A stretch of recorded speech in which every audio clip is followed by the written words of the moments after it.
আসসালামু আলাইকুম। আমি নাজমুল ইসলাম রাজু। স্বরচিত কবিতার নাম দাবি। উহুদ যুদ্ধে শহীদে মিছিল, লাশগুলি হয় আনা। ৬৮ ওই ৭০ মাঝে নেই দুটি খোঁজ জানা।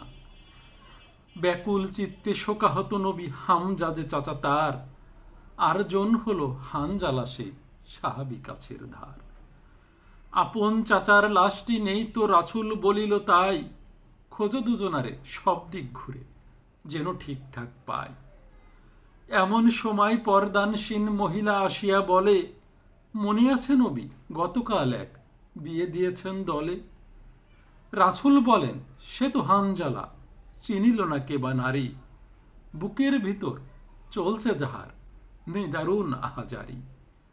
আমি সেই মেয়ে যার সাথে গত বিকালে দিলেন বেঁধে, সেই হানজালা অভাগীর স্বামী, কহিল নারীটি কেঁদে। দেখুন হাতের মেহেদি আমার এখনো তেমনই আছে, দেখি নাই তারে ঠিক মতো চেয়ে যখন পেয়েছি কাছে।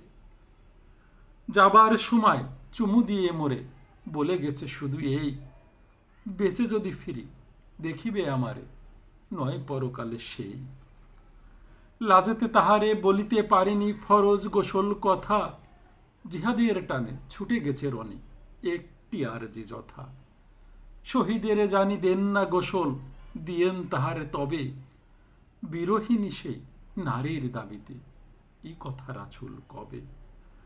কাঁদিয়া উঠিয়া দয়ার নবীজি সইতে পারে না মোটে, বলে তাই হবে বিরোহিনী খুশি কান্না হাসির ঠোঁটে।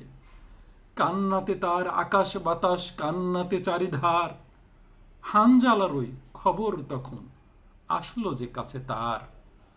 দেখিল যে এই সাদা কাফনের ভিতর দৃশ্য কি যে, ফোটায় ফোটায় পড়ছে ধারায় মাথাটা সদ্য ভিজে। এখনই যেন বা পানির পরশে গোসল করিয়ে বাঁধা, কিন্তু কে কারা করে এই কাজ ভাবনা ধোঁয়াশা আধা। সবাই অবাক তখন সেথায় জিব্রাইল তো এসে, বলেন রাসূল হানজালাকেই আল্লাহ ভালোবেসে। বলেছে যেমন তেমন করিয়ে আমরা উঠিয়ে নিয়ে, ৩ আসমানে দেই তো গোসল জমজম পানি দিয়ে। যেই ঘ্রাণ তার কাফন বাঁধায় আসছে মিষ্টি ভেসে, মহান রবের নিজ সেই ঘ্রাণ অংশেরই তা শেষে। এমনি করিয়া কার বা ভাগ্য এমনই স্বামীর ধার, কোন সে নারীর দাবিটি মেটাতে নিয়েছে আল্লাহ ভার।